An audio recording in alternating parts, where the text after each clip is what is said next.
Le jour où Aldemar m'a poussé hors de notre appartement, une pluie glaciale martelait les pavés de la rue Tolosé. Mes affaires gisaient éparpillées sur le trottoir mouillé, une valise éventrée, quelques robes trempées, mes chaussures préférées flottant dans une flaque boueuse. Il se tenait sous le porche, bras croisés, ce sourire venimeux accroché à ses lèvres minces. « Regarde-toi, Ismène, pathétique. Sans mon nom, sans mon argent, tu n'es qu'une ombre qui mendie l'attention. » Sa voix dégoulinait de mépris, comme l'eau sale qui ruisselait des gouttières. Derrière lui, Viveka, sa maîtresse aux cheveux platines, ricanait en tortillant une mèche entre ses doigts vernis de rouge sang. Elle portait ma robe de soie, celle qu'Aldemar m'avait offerte pour notre 5e anniversaire. L'ironie me brûlait la gorge. J'ai ramassé ce que je pouvais, les mains tremblantes, le cœur comprimé dans un étau invisible. 15 ans de mariage évaporés en une après-midi. 15 ans à bâtir son empire commercial pendant qu'il récoltait les lauriers. J'avais négocié ses contrats, déminé ses crises, sacrifié mes propres ambitions pour qu'il puisse briller. Et voilà ma récompense. L'humiliation publique, la rue glacée, et cette femme qui paradait dans mes vêtements. Je suis partie sans un mot, traînant ma valise bancale jusqu'à la station de métro. Mes doigts engourdis pouvaient à peine tenir la poignée. Dans le wagon bondé, les regards fuyants me confirmaient ce que je savais déjà. J'étais devenue invisible, une statistique parmi d'autres. Aldemar avait raison sur un point. Sans lui, j'étais économiquement dépendante. Pas d'économie personnelle, pas de propriété à mon nom, juste un diplôme vieux de 20 ans et une confiance en miettes. Cette nuit-là, j'ai dormi sur le canapé défoncé de mon amie Séraphine, une ancienne collègue qui sentait encore le tabac et le café brûlé. Elle m'a tendu une couverture élimée sans poser de questions, juste un regard compatissant qui disait tout. Le lendemain, j'ai commencé à chercher du travail. Les agences souriaient poliment avant de refermer la porte. Trop âgée, trop peu d'expérience récente, trop marquée par l'échec conjugal qui se lisait sur mon visage fatigué. 3 semaines ont passé dans un brouillard grisâtre. Puis, un mardi matin où le ciel pissait une bruine tenace, mon téléphone a vibré. Numéro inconnu. J'ai hésité avant de décrocher. Madame Ismène Valderan ? Une voix masculine, formelle, légèrement nasillarde. Maître Théobald de Quercy, cabinet Quercy et associés. Nous devons discuter d'une affaire urgente vous concernant. Pourriez-vous passer à mon bureau aujourd'hui ? Le cabinet se nichait dans une rue discrète du 7e arrondissement, entre une galerie d'art contemporain et une librairie ancienne. Maître Quercy était un homme sec, aux lunettes cerclées d'écailles, avec des mains qui bougeaient comme des oiseaux nerveux. Il m'a fait asseoir dans un fauteuil de cuir capitonné qui sentait le vieux tabac et les secrets enfouis. « Madame, je représente la succession de votre grand-oncle Anatole Brissot. Il est décédé il y a 6 semaines à Genève. » Il a ouvert un dossier épais, ses doigts effleurant des documents tamponnés de sceaux officiels. Monsieur Brissot n'avait aucun descendant direct. Vous êtes sa plus proche parente vivante. Anatole. Je me souvenais vaguement d'un vieil homme austère, entrevu lors d'obsèques familiales, des décennies plus tôt. Il avait fait fortune dans l'import-export de pierres précieuses, vivait reclus en Suisse, évitait scrupuleusement tout contact avec la famille française qu'il jugeait trop superficielle. Il vous a désignée comme unique héritière.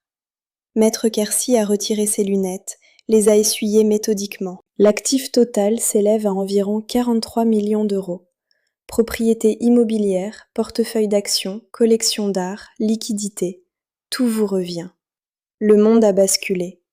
Les murs capitonnés du bureau se sont transformés en toiles impressionnistes floues.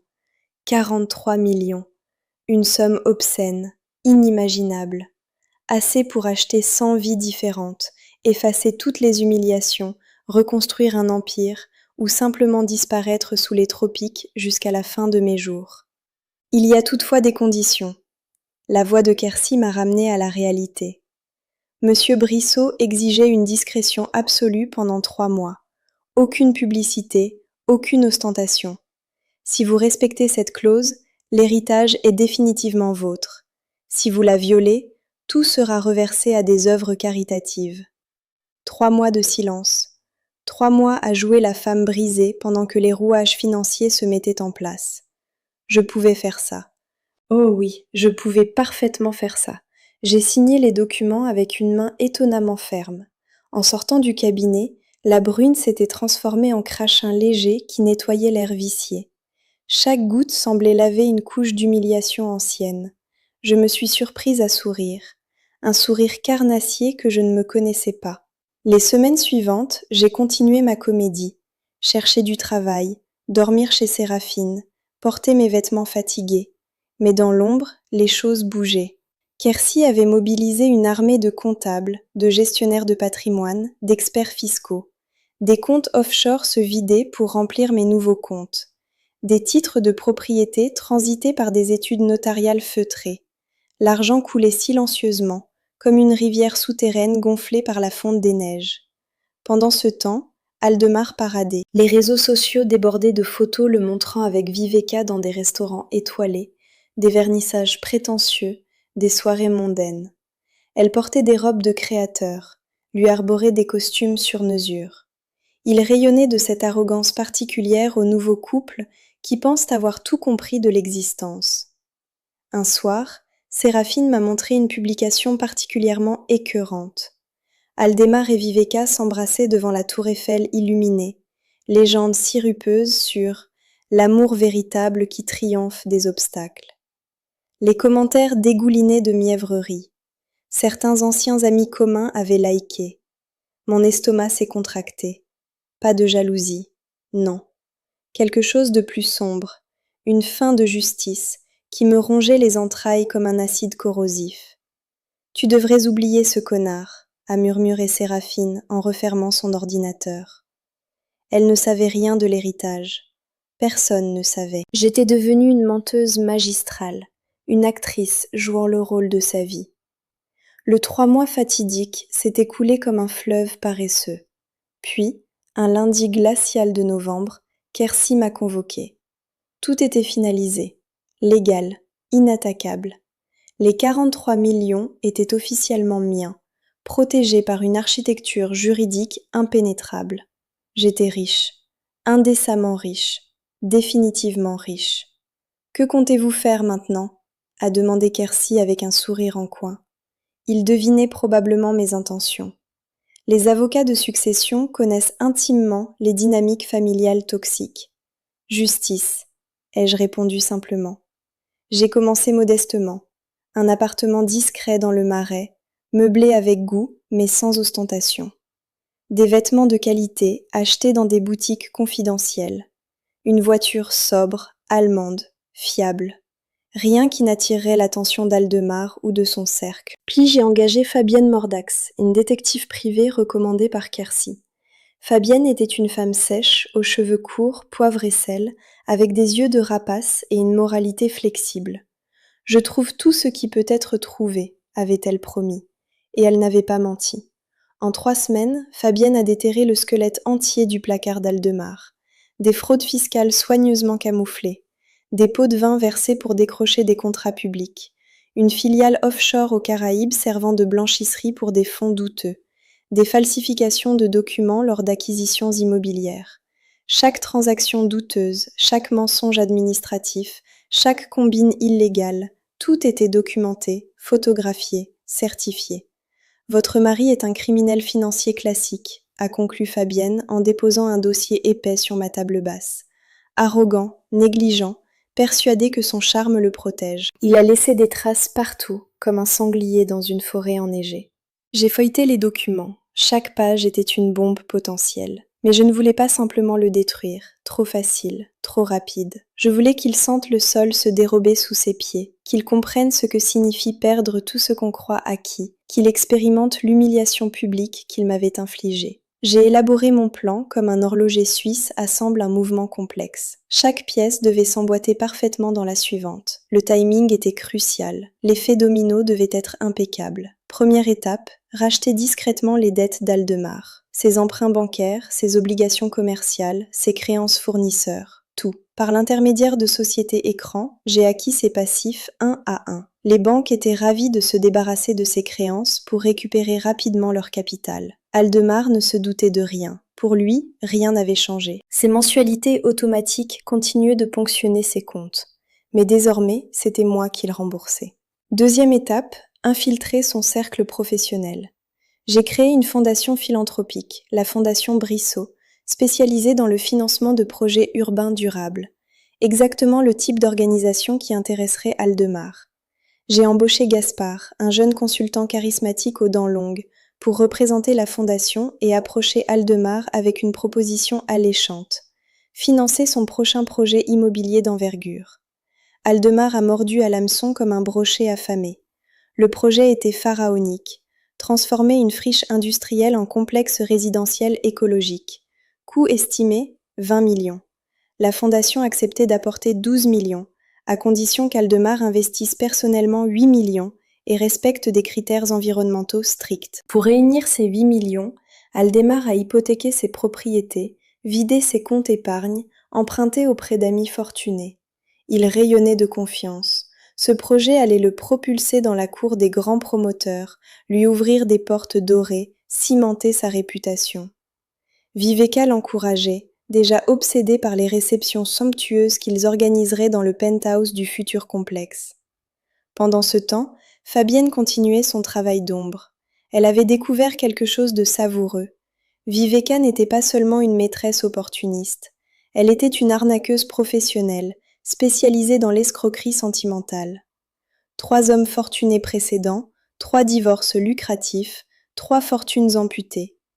Viveka était une prédatrice méthodique qui avait transformé la manipulation affective en modèle économique. J'ai fait livrer ces informations à Aldemar, anonymement bien sûr. Un dossier complet déposé chez lui un soir où Viveka était absente. Photos, témoignages, jugement de divorce, témoignages d'avocat, tout. J'imaginais sa tête en découvrant que sa dulcinée était une escroqueuse en série. Délicieux. Mais Aldemar était prévisible. Au lieu d'affronter Viveka, il a enterré l'information.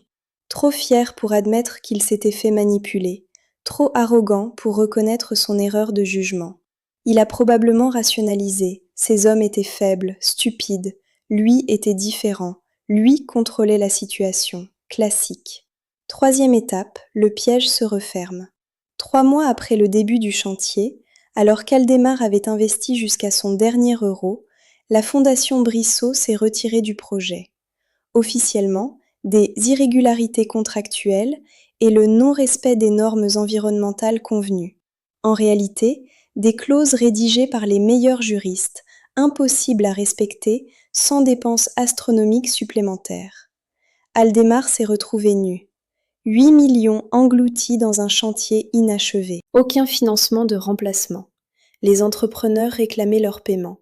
Les banques s'inquiétaient. Et moi, propriétaire fantôme de toutes ces dettes via mes sociétés écrans, j'ai commencé à serrer l'étau.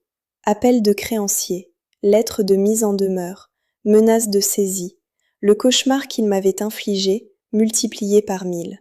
J'observais tout depuis mon appartement du Marais, sirotant un vin de Bordeaux hors de prix, consultant les rapports de Fabienne comme on lit un roman palpitant. Puis j'ai actionné la 4e étape, révéler publiquement ses crimes financiers. Pas directement, trop évident. J'ai fuité les documents à un journaliste d'investigation réputé, Sylvestre Carnac, qui travaillait pour un grand quotidien national. Un journaliste intègre, obsédé par les scandales de corruption dans l'immobilier.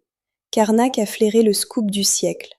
Il a vérifié chaque information, interrogé des sources, recoupé les documents. Puis, un jeudi matin, la bombe a explosé en première page.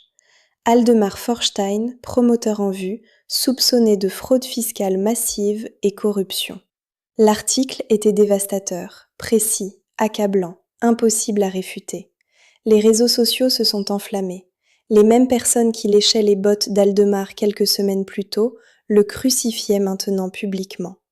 Les contrats se sont évaporés, les partenaires ont fui, les portes dorées se sont claquées violemment. Et Viveka, elle a disparu, du jour au lendemain. Appartement vidé, téléphone coupé, profils sociaux supprimés. Une professionnelle jusqu'au bout. Elle avait senti le navire couler et s'était éjectée avec ce qu'elle pouvait emporter. Aldemar s'est retrouvé seul. exactement comme il m'avait laissé seule sous cette pluie glaciale. J'ai attendu qu'il touche le fond, compte bancaire gelé, propriété saisie, assignation en justice, abandon de tous ses amis. Puis, par l'intermédiaire d'un avocat, je lui ai proposé une rencontre, neutre, un café discret près du canal Saint-Martin. Il a accepté, probablement désespéré, peut-être curieux. Je suis arrivée en avance, installée à une table près de la fenêtre. Quand Aldemar est entré, j'ai à peine reconnu l'homme brisé qui se tenait devant moi. Costume froissé, barbe négligée, cernes profonds, épaules voûtées.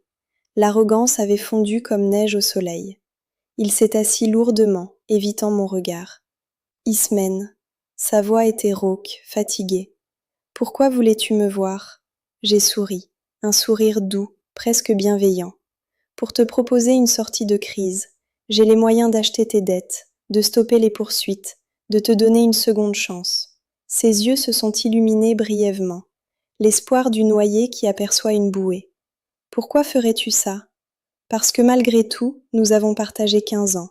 Parce que je ne suis pas un monstre. J'ai sorti une enveloppe de mon sac. Voici mes conditions. Tu signes un accord reconnaissant tes fraudes. Tu rembourses chaque euro détourné sur 20 ans. Tu acceptes un contrôle judiciaire strict. Et tu me présentes des excuses publiques, sincères, documentées. Il a fixé l'enveloppe comme si elle contenait un serpent venimeux. Et si je refuse ? Alors je laisse la justice suivre son cours. Prison, probablement. Faillite personnelle définitive. Casier judiciaire qui te fermera toutes les portes. À toi de choisir. Aldemar a tremblé. Puis, lentement, il a tendu une main hésitante vers l'enveloppe. À cet instant précis, j'ai compris que ma vengeance était complète. Pas parce qu'il souffrait, mais parce qu'il dépendait maintenant de ma miséricorde. Parce que je détenais son avenir dans ma paume. Parce que sans moi, il n'était rien. Il a signé. Chaque page, chaque clause, chaque reconnaissance humiliante. Puis il est parti sans un mot, courbé sous le poids de sa défaite. Ai-je été cruelle ? Probablement. Plus cruelle que lui ? C'est discutable. Lui m'avait jetée à la rue par mépris. Moi, je lui offrais une chance de rédemption. Douloureuse, humiliante, mais une chance quand même. Aujourd'hui, je vis confortablement. Pas dans l'ostentation, mais dans la sérénité que procure la sécurité financière. Aldemar rembourse religieusement ses dettes, mois après mois, année après année. C'est devenu son purgatoire personnel. Et moi, j'ai appris quelque chose d'essentiel. La vraie vengeance n'est pas la destruction, c'est le renversement. C'est transformer la victime en juge. C'est forcer l'oppresseur à reconnaître sa faute et à vivre avec ses conséquences. Comme abonne-toi et active la cloche pour ne rien manquer.